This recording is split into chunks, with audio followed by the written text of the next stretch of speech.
However, the United States Air Force responded by classifying all evidence of contamination in order to skirt the lawsuit, according to Congressman Lee Hamilton. Furthermore, the federal government invoked the state secrets privilege, citing the lawsuit as a threat to expose national security secrets.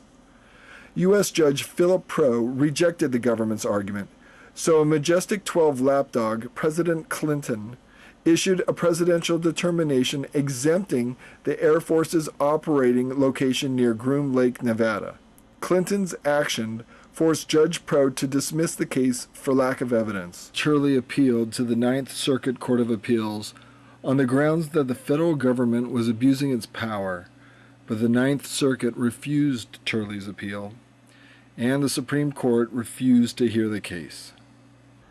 60 Minutes ran their investigative inquiry on March 17, 1996, in which Congressman Lee Hamilton stated, "I'm not personally prepared to take the word of a person who has, or an entity which has, a huge financial stake in the outcome here, that this information needs to be classified."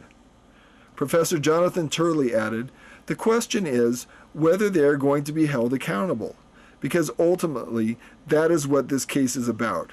Whether there is something unique about the United States government that either makes it accountable or exempt from its own laws."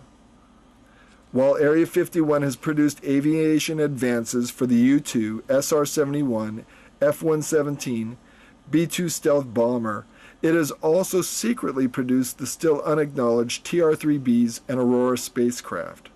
And besides devouring hundreds of billions of dollars, maybe even trillions, for its projects, the federal government is also turning a blind eye on billions of dollars of fraud and tax evasion by selected government contractors who are not claiming the true taxable value of their facilities to the Lincoln County tax assessor, who is not even allowed into Area 51 to perform his county's tax assessments. Area 51 has claimed only $2.5 million of property value to Lincoln County, even while accepting annual budgets in the billions of dollars from us, the American taxpayers. Dangerous underground atomic detonations, nuclear storage and waste concerns, the use of deadly force against civilians, lavish treatment of high officials, uncompensated chemical contamination of its workers, abuse of the law and its own power, tax evasion, and evidently secret extraterrestrial alliances. These improper government practices should impel Congress to hold open investigations into the nearly 60-year history of corporate and federal abuses at Area 51.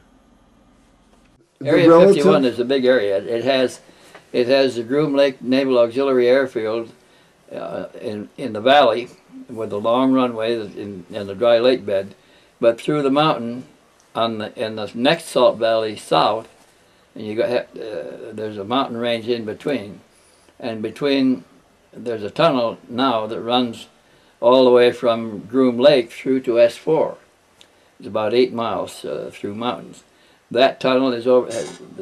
The tunnel is over 100 feet wide, and nearly 100 feet from top to bottom, and that's where super secret aircraft are stored. It becomes a huge hangar.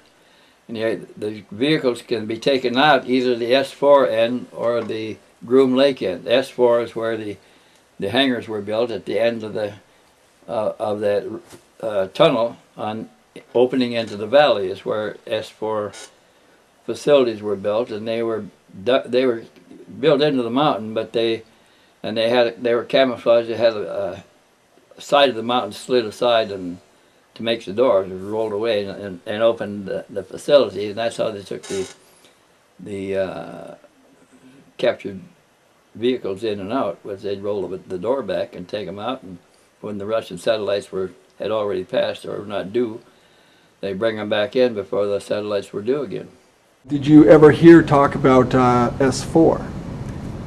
Let me explain something about Area 51. It was, at the time, simply a range as part of Camp Mercury. When you look at the map, you had areas such and such, 49, Area 50, Area 51.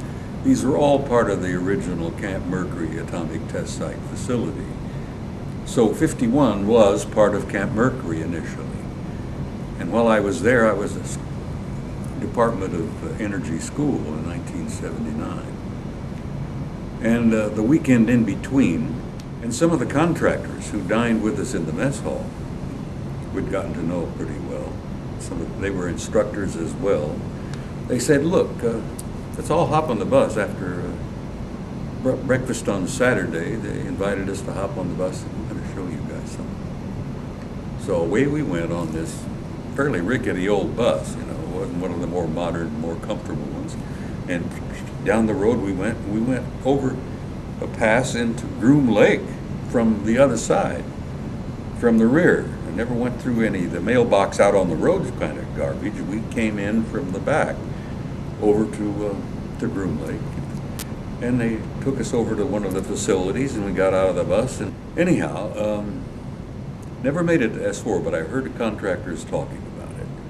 And some of them were contractors who were involved in the construction.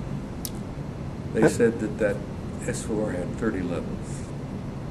You take a 30-story building, put it in the ground, and that's where apparently the aliens were. And some of the contractors had seen them.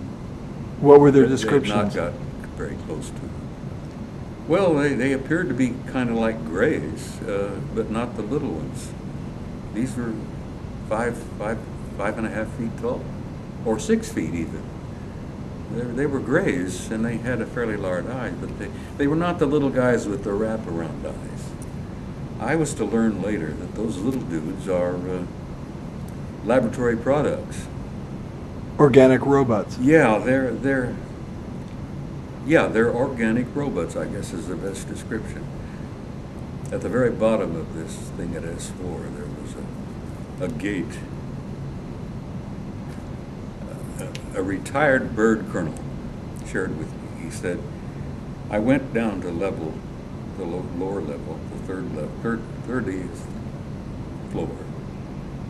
He says, they told me to put on a summer uniform, and it was wintertime. He went down, they had his luggage and suitcase and his briefcase and all.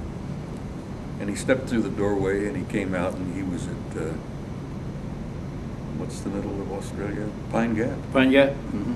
He went through a door at S4 and on the other side out was at Pine Pine Gap. Gap. Australia. Yeah. So Which they already we- had teleportation at that point. We were to learn later was just a mile and a half from one of the major UFO ET installations on the planet. The ETs had had a facility there from apparently over 100 years. The retired colonel told me, he said, you know, I was in a state of shock. He said, I didn't feel a thing. He says, I went through the door, I'm in S4 in Nevada. He says, the next thing I'm coming up, being led off to a private set of quarters in a facility that is in Pine Gap, Australia. And he says, it took me a while to adjust to it, he says. When we were sitting down together with Bob Dean says he heard that S4 had 30 levels, which are 3 sections of 10 levels each, coded green, blue, and red. But I gather from your 10 days with Connor Ryan that he only knew about 4 levels. He only knew about 4 levels. And He never saw anything at 3 or 4. do you subscribe to Bob Dean's description from somebody? I don't have any information on the other levels. Do you think they exist?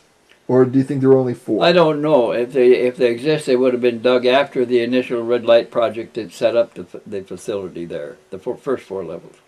I think one of the things that impressed me the most about what the contractors would share with us is that they were in the tunnel building business, and they were digging tunnels all over the damn place, and they had these big 40-foot tunnel boring machines, you know, on railroad tracks. They'd go into the side of a mountain, literally, and they would go down and then out. And they were laughing one time. They said they were digging a tunnel and they ran into another tunnel, which they didn't know about. Really? And they said the tunnel they ran into was better than the one they were building. And all our ears perked up.